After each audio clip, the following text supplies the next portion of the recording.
భగవంతుడు భక్తుల పాలిటి కల్పవృక్షం కామధేనువు, కోరిన వరాలిచ్చే కొంగు బంగారం.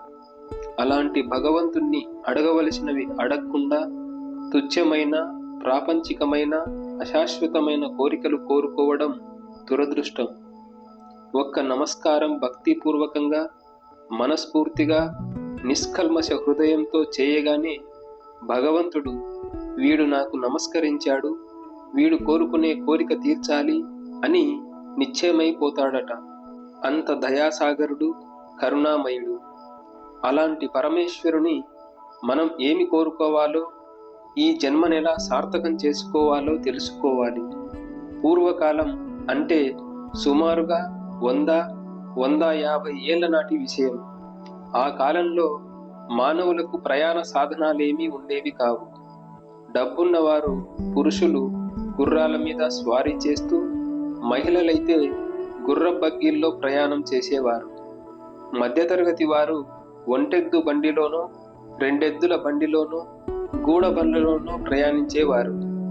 సాధారణ మానవులంతా కాలినడకన వెళ్ళేవారు. ఆ రోజుల్లో తమ తమ బాధ్యతలన్నీ తీర్చుకొని కాశీ ప్రయాణం పెట్టుకునేవారు. కాశీకెళితే కాటికెళ్ళినట్లే అనే సామెత వచ్చింది. కాశీకెళ్ళిన వారు ఇక తిరిగి రావడం ఉండదని భావన. ఎందుకంటే కాలినడకన ప్రయాణం దూరాభారం కనుక మధ్యలో అనారోగ్యము, దొంగల తాకిడో, ఏదో ప్రతికూల పరిస్థితో వస్తే ఇక తిరిగి రావడం జరిగేది కాదు. అలాంటి సందర్భంలో ఒక వ్యక్తి జీవితం రోసి ఇంట్లో విసిగిపోయి కాలినడకన ప్రయాణం మొదలెట్టాడు. ఉదయాన్నే బయలుదేరి మధ్యాహ్నం వరకు ప్రయాణం సాగించాడు. తెచ్చుకున్న ఉదకం అయిపోయింది. దాహం వేస్తున్నది. చుట్టుపక్కల ఎక్కడా బావి కనిపించలేదు. ఎండ వేడి ఎక్కువగా ఉంది.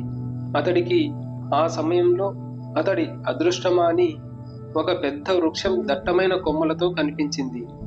హాయిగా దాని క్రింద విశ్రమించాడు. దాహం భరించలేక అతడు, ఇప్పుడు నాకు చల్లని పానీయం లభిస్తే ఎంత బాగుంటుంది అని అనుకుంటూ కళ్ళు మూసుకొని ఆలోచిస్తూ కొద్ది క్షణాలయ్యాక కళ్ళు తెరిచాడట. అక్కడ అతడికి తలతలా మెరుస్తున్న ఒక రాగి మరచెంబులో కనిపించింది.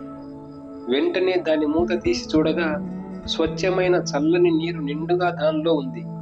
హాయిగా త్రాగాడు. ముఖ ప్రక్షాళనం చేసుకొని సేద తీరాడు. దాహం తీరి అలసట తీరాక అప్పుడు గుర్తుకు వచ్చింది ఆకలి దంచేస్తున్నట్లు.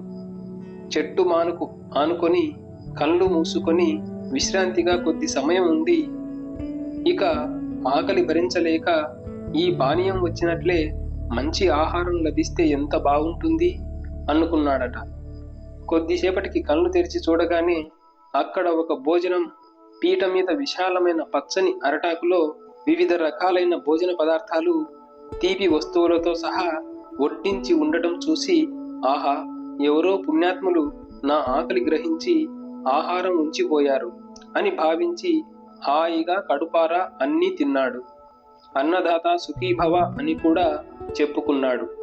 కమ్మని భోజనం, తీపి వంటకాలతో సహా కడుపు నిండా తినగానే అతడికి ఆయాసం వచ్చింది. కొద్దిసేపు విశ్రమించి ఆ తర్వాత ప్రయాణం సాగించవచ్చు. అయితే ఇక్కడ పవలించను ఏమీ లేవే, ఒక్క మంచి మంచం, మెత్తని పరుపు, తలగడతో సహా ఉంటే ఎంత హాయిగా నిద్రించవచ్చో అనుకున్నాడట. వెంటనే అతడు కోరిన విధంగా మంచి మంచం, పరుపు వచ్చేశాయి. దాంతో మహదానందంగా అక్కడ పడుకున్నాడు. అబ్బా, ఉదయం నుంచి కనీసం 6 గంటలు, సుమారుగా 20 మైళ్ళు నడిచాను. కాళ్ళు పీకుతున్నాయి.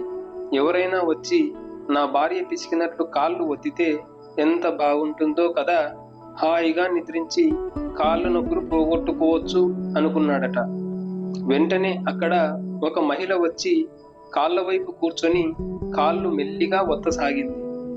కళ్ళు తెరిచి చూసి, ఇదేంటి, నా భార్య ఇక్కడికి ఎలా వచ్చింది? ఇదేం బ్రహ్మ రాక్షసి కాదు కదా, నా గొంతు నిలిమి చంపేయదు కదా అనుకున్నాడట. వెంటనే ఆ మహిళ బ్రహ్మ రాక్షసిగా మారి అతడి గొంతు నులిమి చంపేసిందట. అతడు కూర్చున్న వృక్షం కల్పవృక్షం. ఏమి కోరితే అదంతా ఇచ్చేస్తుంది. మనం కల్పవృక్షం వంటి భగవంతుణ్ణి ఇలా అనవసరమైన వ్యర్థమైన కోరికలు కోరుకుంటూ ఆయన మనకిచ్చిన అవకాశాన్ని వృధా చేసుకుంటున్నాం. మన జీవితాలు, మన శ్వాసలు వృధా పరుచుకుంటూ దుర్వినియోగం చేసుకుంటూ ఇంకా దుఃఖిస్తూనే ఉన్నాం. దుఃఖాన్ని బాపే దైవం మన ముందున్నా ఆయన్ని ఏమి కోరాలో మనకు తెలియడం లేదు. దీనికి ఒక ఉదాహరణ చూసినట్లయితే, పూర్వం ఒక మహారాజుకు 4 భార్యలుండేవారట. త్రిగుణాల వంటి 3 భార్యలతోనే దశరథుడు మహావీరుడయ్యి పుత్రశోకంతో అసువులు బాశాడు. ఇక 4 భార్యల ఈ మహారాజు ఎలాగో చాకచక్యంగా జీవనం సాగిస్తున్నాడు. ఒకానొక సందర్భంలో ఆయన సముద్రానికి ఆవతల దూర తీరాన ఉన్న ఒక రాజ్యానికి ఆయన మిత్రులను కలిసేందుకు వెళ్లాల్సి వచ్చిందట. సుమారుగా 3 మాసాలు రాజ్యాన్ని, ప్రియమైన 4 భార్యలను వదిలి ఉండాల్సి రావడం ఆయనకు బాధగానే ఉంది పాపం. బయలుదేరే ముందు మంత్రులకు రాజ్య బాధ్యతలన్నీ అప్పగించి పట్టపురాణిని రాజ్య వ్యవహారాలు చూసుకోమని చెప్పాడు. 4 భార్యలను వారి వారి కోరికలు తెలుసుకుందామని వచ్చేటప్పుడు అక్కడ వారి కోరికల ప్రకారం కోరినవి తేవచ్చని భావించి ముందుగా ముద్దుల 4వ భార్య దగ్గరికి వెళ్ళాడట. ప్రియా, నేను కొద్ది మాసాలు నీకు దూరం అవుతున్నాను కదా, నీకు ఆ దేశం నుంచి ఏమి కావాలో చెప్పు, నీవు కోరినవి తెస్తాను అన్నాడట. దానికామె, మహారాజా, అక్కడ ఏమేమి కొత్త వస్తువులు లభ్యమవుతాయి అని అడిగిందట. దానికి మహారాజు, అక్కడ బంగారు గనులున్నట్లు విన్నాను, బంగారు నగలు బాగా లభ్యం కావచ్చు అన్నాడట. వెంటనే ఆ 4వ భార్య, అయితే ప్రభు, నాకు 7 వారాల కొత్త నగలు, నాణ్యమైనవి, కొత్త నమూనాలో అందమైనవి తేండి అని కోరిందట. సరే అని చెప్పి మహారాజు 2వ భార్య దగ్గరికి వెళ్ళి, రాణి, మీకు విదేశాల నుండి ఏమి కావాలి అని అడిగాడట. ఆమె, ప్రభు, అక్కడ విరివిగా మన దేశంలో కంటే భిన్నంగా ఉండేవి ఏముంటాయి అని అడిగిందట.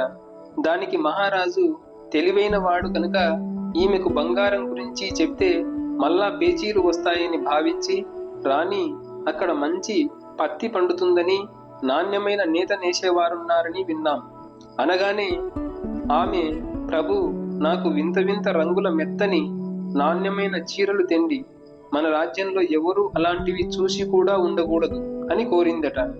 మహారాజు అలాగే రాణి అని చెప్పి ముచ్చటైన 3వ భార్య వద్దకెళ్ళి ఆమెను ఏమి కావాలని అడిగాడట.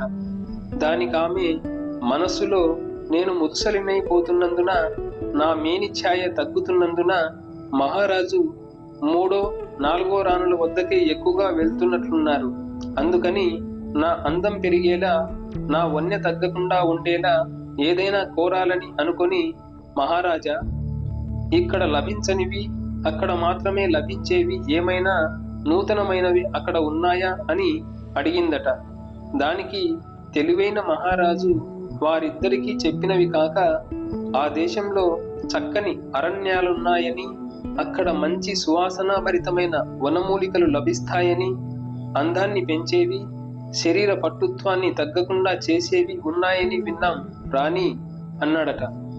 వెంటనే 2వ భార్య, ప్రభు, అయితే నాకు అలాంటి మంచి మూలికలు శరీర పట్టుత్వాన్ని తగ్గించకుండా మరియు అందాన్ని పెంచేవి, సువాసన భరితమైనవి దండిగా తెండి అందట. దానికి అంగీకరించి మహారాజు, అలాగే రాణి, తప్పక తెస్తాను అని చెప్పాడట. మొదటి భార్య పట్టపురాణి అయిన ప్రథమ కలత్రం వద్దకెళ్ళి, దేవి, విదేశాల నుంచి నీకేం కావాలి? 3 మాసాలు రాజ్యాన్ని మిమ్ము వదిలి వెళుతున్నాను కదా, మీ కోరిక చెప్తే మీకవి ఎంత కష్టమైనవైనా సరే తెప్పించి తెస్తాను అన్నాడట. దానికి ఆ పట్టపురాణి, మహాప్రభు, మీరే నా సర్వస్వమని భావిస్తున్నాను, అది మీకు తెలుసు కదా, మీరు సుఖంగా, ఆరోగ్యంగా, క్షేమంగా రండి, నాకదే చాలు, మరే కోరికలు నాకు లేవు, మీరు శుభంగా తిరిగి రావటమే నా కోరిక అని చెప్పిందట. మహారాజు ప్రయాణమై వెళ్ళాడు. 3 మాసాలు గడిచిపోయాయి. రాణులంతా వారు వారు కోరిన వస్తువుల కోసం మహారాజు ఎప్పుడెప్పుడు అవి తెచ్చి అందజేస్తారా అని ఎదురు చూడసాగారు. ఒక శుభ గడియన మహారాజు రాజ్యానికి వచ్చారు.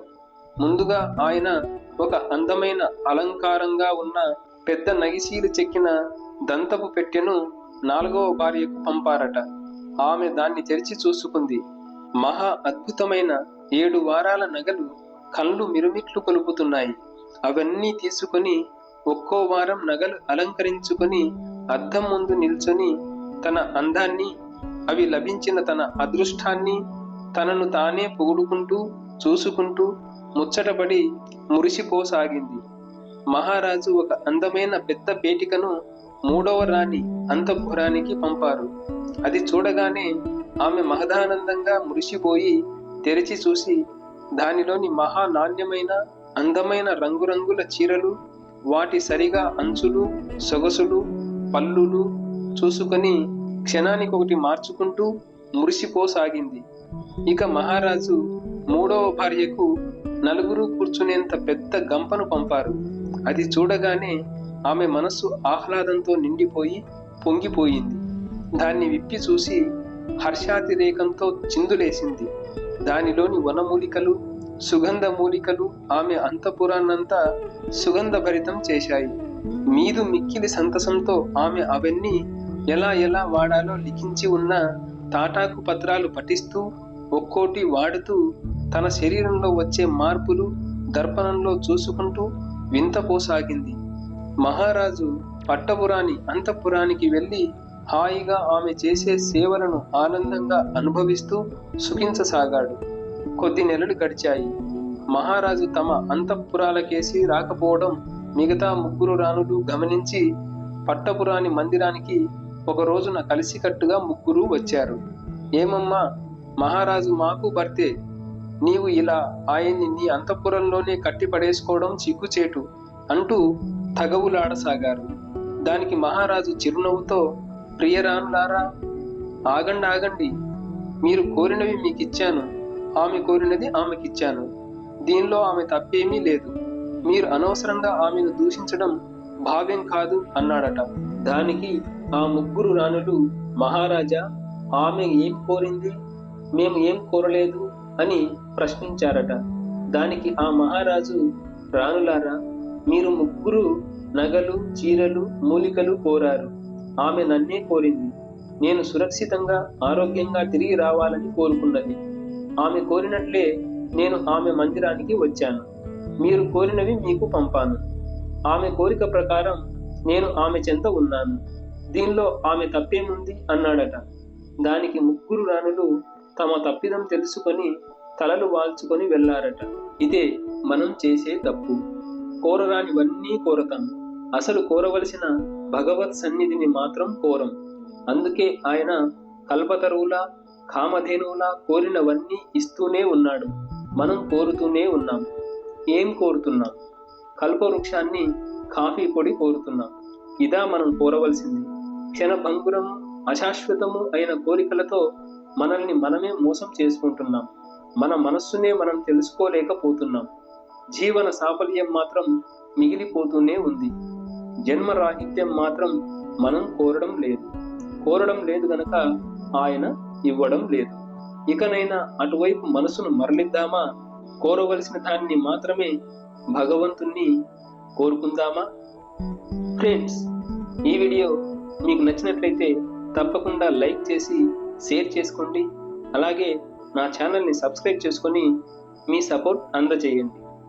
ఓకే ఫ్రెండ్స్, మనతో మనం ఇంకో మంచి మాటతో నెక్స్ట్ వీడియోలో కలుసుకుందాం. Thank you.